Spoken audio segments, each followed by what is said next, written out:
Students, are you able to see the screen?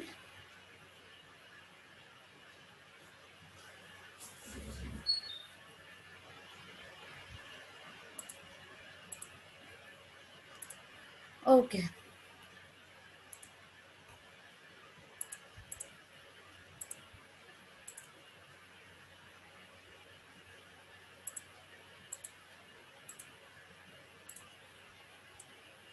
So in last class, we studied about the structure of these mosques. Okay. And how these are influenced by the places, different places, as we discussed about कि इनका कैसे कैसे अलग अलग structure होता है अलग अलग जगह पर किस तरीके से है ये सब मॉस्क ही, लेकिन ये जिस जगह पे है उस हिसाब से इनका स्ट्रक्चर बनाया जा रहा है, बनाया गया है. So if you have any problem in these topics, you can ask the previous topics, and if not, then we'll continue.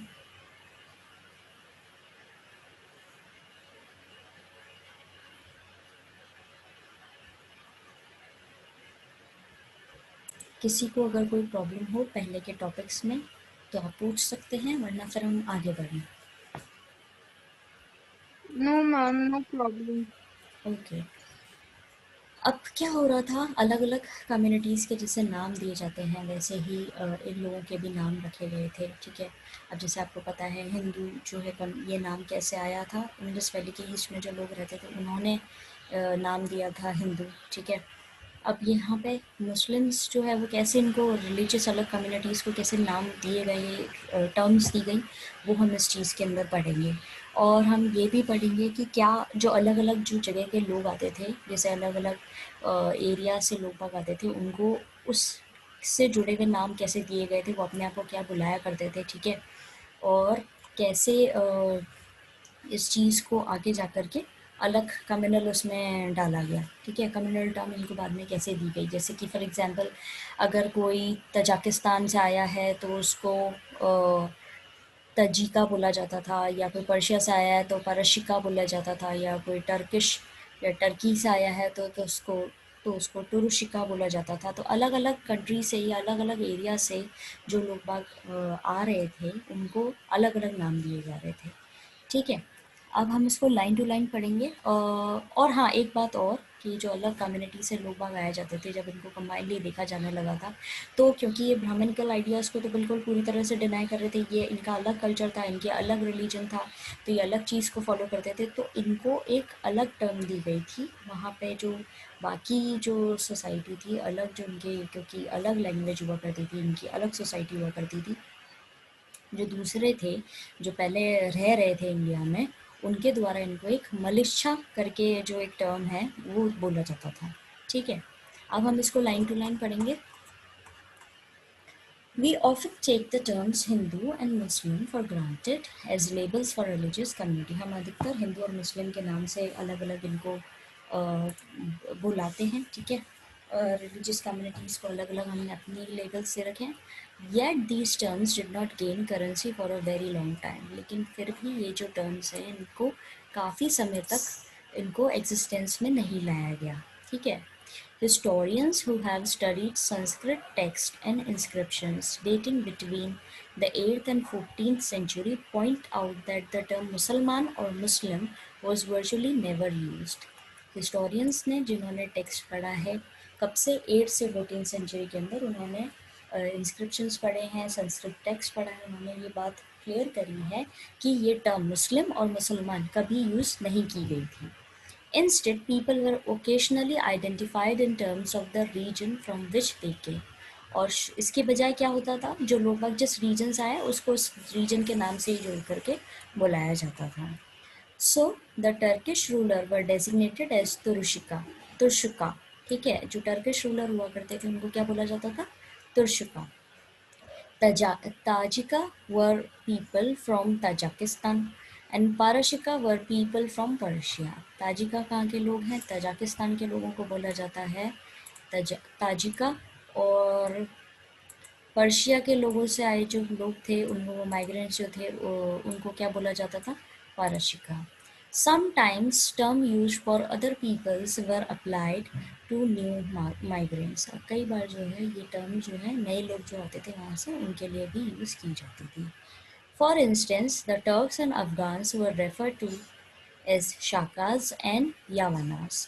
अब एग्जाम्पल के तौर पे देखा जाए, जो टर्क और अफ़गान हुए हैं, टर्क्स को बोला जाता था शाकास और अफ़गान्स को बोला जाता था यावनास. यावनास एक टर्म होती थी जो ग्रीक्स के द्वारा यूज़ की जाती थी. More general term for these migrant communities were militia, indicating that they did not observe the norms of caste society and spoke languages that were not derived from Sanskrit. जैसा कि मैंने भी आपको बोला था कि इनके लिए कॉमनली एक टर्म यूज़ की जाती थी मिलिचा. ठीक है, क्यों क्यों यूज़ की जाती थी? क्योंकि इनके तौर तरीके बिल्कुल अलग थे, इनकी कास्ट सोसाइटी अलग थी, इनकी लैंग्वेज अलग थी जो संस्कृत से रिलेटेड नहीं थी. इसीलिए यहाँ पर जो है इनको अलग टर्म दी गई थी मलेशिया करके, मलेशिया. ठीक है. Then such terms sometimes had a derogatory connotation, but they rarely denoted a distinct religious community of Muslims in opposition to Hindus. कई बार जो है इस तरह की टर्म से लोग बाग हर्ट हो जाते थे क्योंकि ये बहुत ही अलग लेवल का वर्ड है. ठीक है, जो प्रॉपर्टी यूज़ नहीं किया जाना चाहिए था उस समय. ठीक है. और कई बार जो है बहुत ही कम इनको रेयरली यूज़ किया जाता था इस टर्म को बताने के लिए मुस्लिम कम्युनिटी को जो किसके हिंदूज़ के अगेंस्ट में थी. As we saw, the term Hindu was used in variety of ways, not necessarily restricted to a religious connotation. अब क्या हो रहा था, हिंदू जैसे कि हमने पहले पढ़ा है कि कहाँ यूज़ होता है और ये शब्द कहाँ से इसका ओरिजिन हुआ है ये भी हमने जाना है. लेकिन ये जो टर्म है हिंदू, ये कई तरीके से यूज़ की जाती थी. ये एक आइडिया था एक्सप्रेस करने का, एक वर्ड की जो मेन मीनिंग है उससे जोड़ करके रिलीजियस उससे देखा जाता था. Hindu was use in a variety of words not necessarily restricted to a religious connotation. यानी कि हिंदू शब्द जो है उसको कई तरीके से देखा जाता था, सिवाय एक धर्म से जोड़ करके या धार्मिक चीज़ों से जोड़ करके ही नहीं देखा जाता था. अब ग्रोथ कैसे हुई है सूफिज़्म की, अब आपको मैं एक जानकारी दूँ तो सूफिज़्म जो है एक इंग्लिश टर्म है जो यूज़ की गई है. ब्रिटिशर्स के द्वारा ये वर्ड आया था. इनिशियली ये वर्ड नहीं आया था पहले. अब इसके बारे में हम डीप में पढ़ेंगे. In early centuries of Islam, a group of religious-minded people called Sufis turned to ecstaticism and mysticism in protest against the growing materialism of the caliphate as a religious and political institution. अब क्या हुआ था, सूफिज़्म जो है ये sorry word जो है सूफ़ी, ये सूफ़ी से हुआ करते थे पहले के धार्मिक लोग हुआ करते थे. ठीक है, रिलीजियस माइंडेड पीपल थे. यानी बहुत कई सालों से जो इस्लाम चला आ रहा है उसके अंदर एक बहुत ही इम्पोर्टेंट ग्रुप हुआ करता था, उनको बोला जाता था सूफीज़. ठीक है, ये धार्मिक बातें किया करते थे और धर्म से जुड़ी शिक्षा दिया करते थे. ये किस की तरफ मुड़ गए, एक्सेसिज्म और मिस्टिसिज्म की तरफ जुड़ गए थे कि यानी कि आपको एक डिसिप्लिन लाइफ जीनी चाहिए. और इनका पूरा विरोध करते थे. ये किसका विरोध करते थे, मटीरियलिज्म का. मटीरियलिज्म क्या होता है, वो कि एक आप मटीरियलिस्टिक अप्रोच अपना लो लाइफ को जीने की, कि आपने बहुत बड़े घर में रहना है, आपको एक इंस्टीट्यूशन बनाना है बहुत बड़ा, आपके पास बढ़िया कार होनी चाहिए. उस ज़माने में तो ये सब नहीं था. उस ज़माने में अलग तरह का मटीरियलिज्म होता था कि रिलीजियस और पॉलिटिकल इंस्टीट्यूशन बना दिए और वहाँ पर बड़ी सभाएं चल रही हैं, बोझ चल रहे हैं. ठीक है, तो इस तरह की चीज़ें जो है हुआ करती थी उस ज़माने में. और यहाँ पर सिंपली एक ही चीज़ जो है बोली जाती थी, वो ये हुआ करती थी कि आप कैसे इस चीज़ का ये पूरा विरोध करते थे क्योंकि ये तो धर्म के पक्के थे अपने. ठीक है, ये तो धार्मिक बातें किया करते थे, ये स्कॉलर्स की तरह देखे जाते थे. सूफीज़ इनको टर्म दी गई थी, लेकिन ये पूरी तरह प्रोटेस्ट में थे और ये अपना रहे थे एक self disciplinary life exorcism mysticism के तौर पर, और ये प्रॉपरली मटेरियलिज्म को पूरी तरह से डिनाई करते थे. ठीक है, और ये जो प्रॉपर डेफिनेशंस होती है ना, जो पहले डॉगमेटिक डेफिनेशंस कहा जाता है, यानी एक क्रिटिकल वर्ड यूज़ किया गया है यहाँ पर. ठीक है, इनके जो तरीका था, इनका स्कॉलस्टिक अप्रोच रही है, ठीक है, यानी कि एक प्रॉपर मेथड था कुरान का, ठीक है, जो थियोलॉजियंस के द्वारा अडॉप्ट की गई थी, ये उसके लिए भी बहुत क्रिटिसाइज़ करते थे, ठीक है, इनको नहीं था कि इस तरीके की चीज़ को फॉलो करना चाहिए। अलग अलग क्या हुआ है, अलग अलग कल्ट्स हुए हैं। अब जैसे कि आप हिंदू रिलीजन के बारे में अगर पहले हमने पढ़ा है, उसके अंदर भी डिफरेंट डिफरेंट कल्ट्स हुए हैं। अब ऐसा तो है नहीं, हिंदू के अंदर सब जने आते हैं, जैन भी आते हैं, ब्राह्मण भी आते हैं, राजपूत भी आते हैं, सब हिंदू की कैटेगरी में ही आते हैं, अलग अलग उसके हैं, ये अलग अलग कास्ट के हैं। इसी तरीके से यहाँ पर भी जो है अलग अलग कास्ट के लोग बाग आए हैं, ठीक है, जो चाह रहे थे एक तरीके से अ, अपने प्रॉपरली चीज़ों को क्लियर करना, समझाना चाह रहे थे कि आप कहाँ गलत हो रहे हैं और कहाँ सही हो रहा है। अब हम इसको लाइन टू लाइन पढ़ेंगे, जिससे हमें और अच्छे से समझ में आएगा कि एग्जैक्टली ये चाह क्या रहे थे। मटेरियलिज्म तक तो हमने ये चीज़ समझी थी। वापस से पढ़ेंगे। In the earlier centuries of Islam, a group of religious minded people called Sufis turn to asceticism and mysticism in protest against the growing materialism of the caliphate as a religious and political institution. अब ये किसके खिलाफ थे? Caliphate के खिलाफ थे। जो caliphate चीज़ बढ़ रही थी उस ज़माने में, उसके खिलाफ थे, क्योंकि वो रिलीजियस और पॉलिटिकल इंस्टीट्यूशन को, मटेरियलिज्म को ज़्यादा बढ़ावा दे रहे थे वो लोग, इसीलिए। They were critical of the dogmatic definitions and scholastic methods of interpreting the Quran and Sunnah, traditions of the Prophet adopted by the theologians. ये पूरी तरीके से ये जो अपनी ही थियोलॉजियंस जो थे, ये अपनी ही एक डेफिनेशन दे रहे थे, ये अलग तरीके से इंटरप्रेट कर रहे थे, यानी अलग तरीके से अप्लाई कर रहे थे। अब जैसे कि मैं आपको बोलूँ फॉर एग्जांपल कि भगवत गीता में ये लिखा हुआ है कि आपको एक मोल्ड करके मैं भगवत गीता की बात बताऊँ, ठीक है, अपने तरीके से बताऊँ, जो मेरा उसमें पर्सनल इंटरेस्ट दिखे उस हिसाब से मैं आपको बताऊँ मोल्ड करके, तो वो चीज़ ये गलत कर रहे थे। तो क्या कर रहे थे, ये जो प्रॉफिट साहब हुए हैं, उन्होंने जो कुरान और उसमें चीज़ें लिखी हुई हैं उसको मोल्ड करके अपने तरीके से बता रहे थे।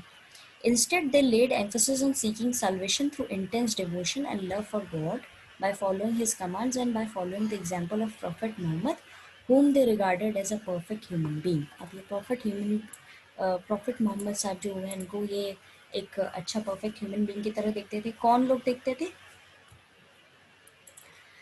इस्लाम का जो ये सूफ़ी लोग हुआ करते थे, ये देखते थे, है ना? और जो थियोलॉजियंस हुए थे, वो क्या कर रहे थे, वो अलग तरीके से अपना ही मटेरियलिस्टिक अप्रोच जो है उसके अंदर इंक्लूड करके बता रहे थे कि ऐसे करना चाहिए, आपको बड़े इंस्टीट्यूशन बनवाने चाहिए, इस तरीके से।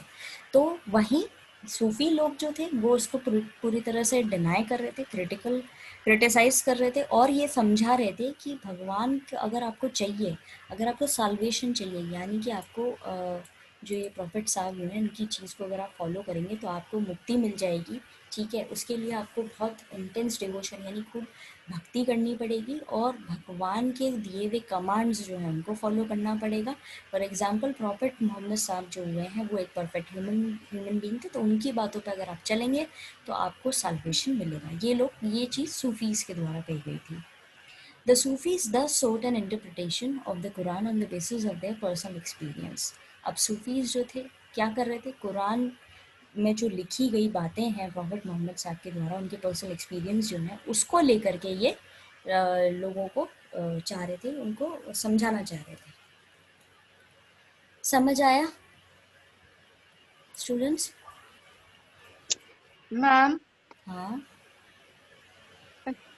मैम एक्चुअली ये स्टार्टिंग की 3 लाइंस में अच्छा, ये चीज़। प्रॉब्लम है। अच्छा, okay, no problem. Ma'am actually basically asceticism और मिस्टिज्म का मीन्स क्या होता है?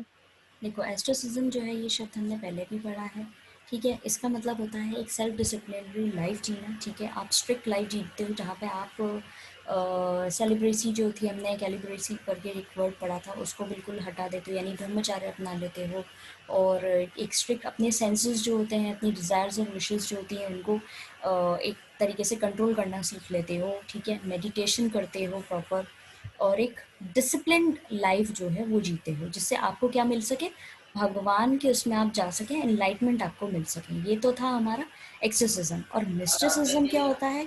ये एक तरीके से होता है रहस्यवाद, ठीक है, इसका मतलब है कि आप एक ऐसी एक मिनट। ये एक ऐसी चीज़ है जिसके अंदर आप स्पिरिचुअली बिलीव करें कि आप भगवान से कनेक्शन में आ चुके हो। किसके द्वारा? एक मेडिटेशन के द्वारा, एक रहस्य ही तरीके से आपका और भगवान का कनेक्शन हो चुका है। कैसे हुआ है? क्योंकि आपने मेडिटेशन किया है, ठीक है। आप स्पिरिचुअलिटी जो आप समझते हैं ना, एक आपका एक टर्म होती है स्पिरिचुअलिटी, उससे उसके बेसिस में आप उससे कनेक्ट कर सकते हैं इसको, कि आप एक जगह बैठे हुए हैं, सोच रहे हैं, ध्यान लगा रहे हैं, ध्यान लगाते ही आपके सामने भगवान जो हैं वो आ गए हैं और आप उनसे अपने विचार जो हैं आदान प्रदान कर पा रहे हैं, ठीक है। जो गॉड है उनसे अपने आदान प्रदान कर पा रहे हैं, मतलब कि आप इतने ज़्यादा प्रॉपरली डिसिप्लिन लाइफ, यानी कि एक्सरसिज्म से आपने इतनी प्रॉपरली लाइफ जीनी होती है जिससे आपको क्या मिल सके? एक साल्वेशन मिल सके, यानी कि आप एक तरीके से भगवान से जुड़ सकें, गॉड से जुड़ सकें, एक स्पिरिचुअल लेवल पर आपका एनलाइटमेंट हो सके। यहाँ पे यही चीज़ समझाई जा रही है। फॉर एग्जाम्पल के तौर पे, अब जैसे ऋषि होते हैं हिंदू इसमें देखा जाए तो ऋषि लोग होते हैं, वो क्या करते हैं? भिक्षा मांग करके अपना गुजारा करते हैं और उनकी कोई पर्टिकुलर इच्छाएं नहीं होती हैं, या वो एक बहुत बड़े पैलेस के अंदर नहीं रहा करते थे, या वो बड़े रथ जो होते हैं वो नहीं करते थे, आभूषण नहीं पहनते थे। उनकी एक साधारण ज़िंदगी होती थी। वो अपनी पूजा पाठ किया करते थे, हवन किया करते थे, जिसके अंदर वो एक डिसिप्लिन तरीके से करते थे वो चीज़ें। ऐसे नहीं कि वो बहुत लेट उठ रहे हैं, वो एक प्रॉपर रूटीन फॉलो किया करते थे। सारी विधिवत तरीके से सारी चीज़ों को एक प्रॉपरली काम करते थे अपने, ठीक है। तो एक प्रोसीजर को अपनाना, एक प्रॉपर डिसिप्लिन लाइफ जीना, और ये सब वो क्यों कर रहे हैं? जिससे उनका कनेक्शन भगवान तक मिल पाए। हाँ जी, बोलिए। मैम, हाँ जी, कहिए। अवंतिका बोलिए।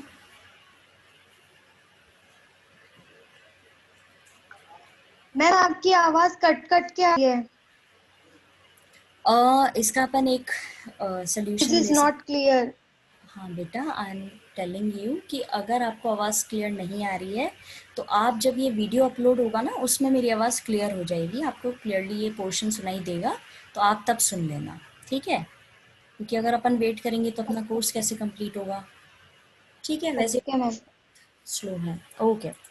तो मैं ये समझा रही थी कि अगर आप, यहाँ पर ये बोला जा रहा था कि सूफीज़ जो थे वो पूरी तरह से जुड़ गए थे दो चीज़ों की तरफ, एक्सोसिज्म और मिस्टिसिज्म। एक्सोसिज्म यानी कि एक सेल्फ डिसिप्लिन लाइफ, और मिस्टिसिज्म यानी स्पिरिचुअलिटी की तरफ अब मेडिटेशन और डिवोशन से पहुँचे। और ये पूरी तरह प्रोटेस्ट कर रहे थे किसका? मटीरियलिज्म का। यानी बड़े बड़े एक इंस्टीट्यूशन बनवा दो भगवान के नाम पे, एक बड़े एक जगह बनवा दो कि ये उनके लिए है, वहाँ पर सारी सुविधाएं प्रोवाइड करा दो, सारी फैसिलिटीज़ प्रोवाइड करा दो। तो ये थोड़ी है भक्ति, ये थोड़ी चीज़ है जिससे आपको वो मिल जाएगा, क्या कहते हैं, साल्वेशन मिल जाएगा, वो थोड़ी होगा। आप प्रॉपरली एक जगह पे बैठ कर के ध्यान लगाएं, एक डिसिप्लिन लाइफ जिएं, और जो इनके प्रॉफेट मोहम्मद साहब हैं उनके द्वारा लिखी गई जो भी बातें हैं कुरान के अंदर, जो तरीका है जीवन जीने का, उसको समझें, उसको फॉलो करें, तब मिलेगा आपको सल्वेशन। दुनिया के अंदर मोह माया से अलग भी चीज़ होती है, ठीक है। अभी आप छोटे हैं तो इस चीज़ को आप समझ नहीं पाएंगे कि मोह माया क्या होती है, चीज़ें क्या होती हैं, क्योंकि ह्यूमंस जो हैं वो प्रॉपरली क्या किसकी तरफ डिवोटेड होते हैं? वो स्पिरिचुअलिटी की तरफ एक एज के बाद में जाकर के बहुत कम लोग होते हैं जो बचपन में ही या जल्दी ही समझ जाते हैं कि what is spirituality, what is meditation, what is salvation. ये चीज़ें अभी समझ में नहीं आएंगी इनको, सिर्फ इतनी चीज़ों से समझो, एक ऋषि और उनसे जोड़ करके, या यहाँ पे जो सूफीज़ हुए हैं उनसे जुड़ करके आप समझ सकते हैं कि उनको इस मोह माया से अलग होना था, इस मोह माया से उनको ऊपर उठना था, इसीलिए वो भक्ति में जुड़ गए थे अपने अपने भगवान की, जो उन्होंने डायटी चूज़ कर रखी थी उनकी। और उनकी कही हुई बातें जो हैं, जिनको ये पहले मिल चुकी थी चीज़ें, उनकी कही हुई बातों पर वो चल रहे थे, उसी तरीके को वो अपना रहे थे। और जो दूसरे लोग इसी चीज़ को मोल्ड करके, यानी कि जोड़ मरोड़ करके सामने प्रेजेंट करे थे, उसका वो पूर्ण रूप से विरोध करते थे। पूरी तरीके से प्रोटेस्ट में थे। अब समझ आया? अनुष्का? Yes, ma'am. अनुष्का को प्रॉब्लम थी, I guess she was facing some problem in the above 3 lines. तो अनुष्का समझ में आया?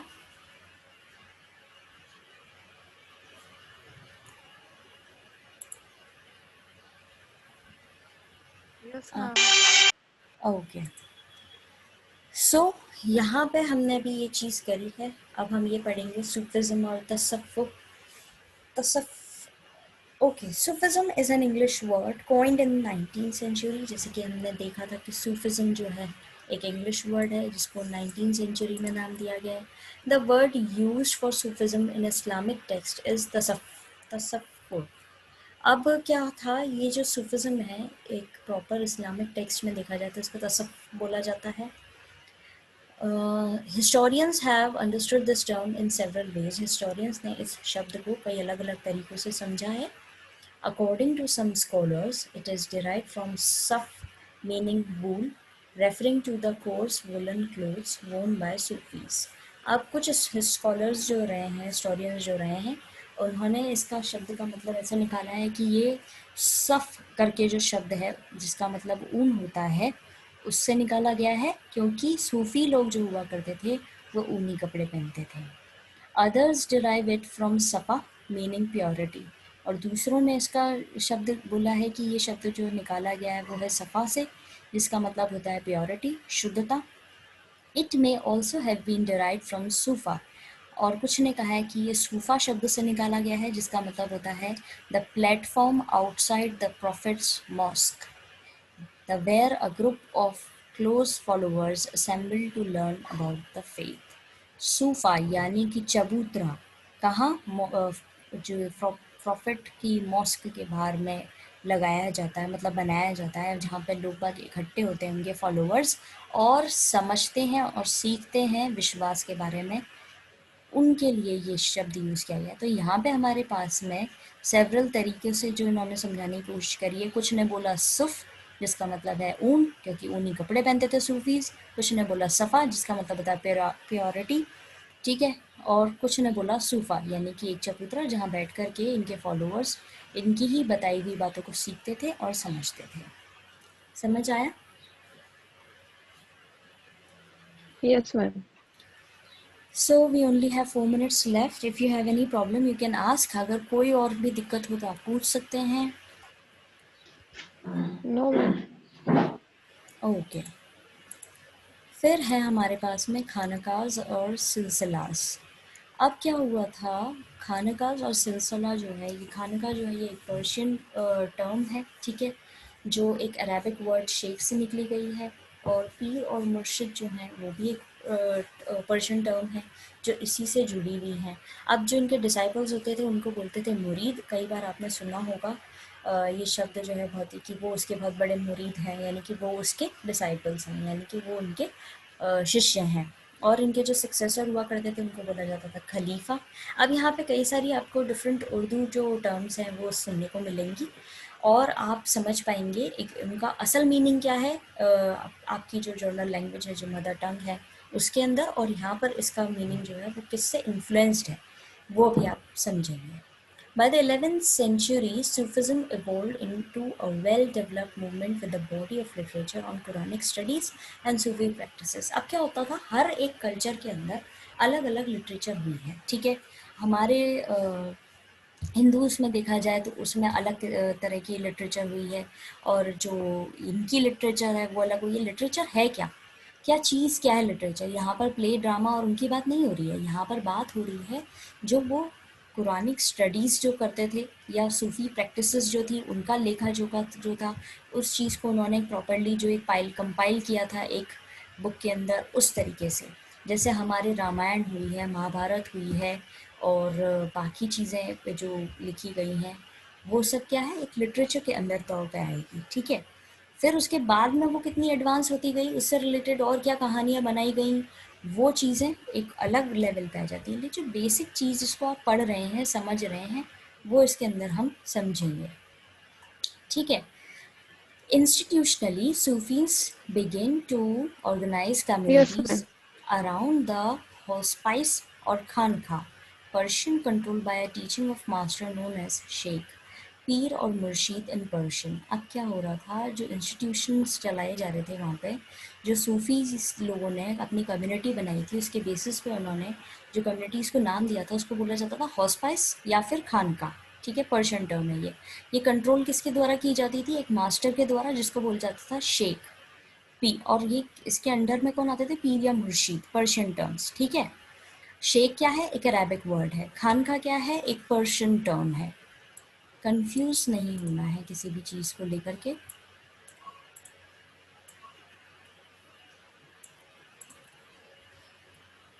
ठीक है, अब ही एनरोल डिसाइपल्स, ये एनरोल करते थे, अपने शिष्यों को लेके आते थे जिनको बोला जाता था मुर्शीद, अपॉइंट करते थे एक सक्सेसर, इनके ऊपर एक पर्सन को अपॉइंट किया जाता था, उसको बोलते थे खलीफा। He establish rule for spiritual conduct and interaction between inmates as well as between lay persons and the master. अब क्या हो रहा था उस समय में ये, okay we are running out of time, it's already 10, so we will continue in tomorrow's session from this line. Okay, Okay, ma'am. and all the best for Thank you, your ma'am. other classes. Okay, welcome. Thank you, ma'am.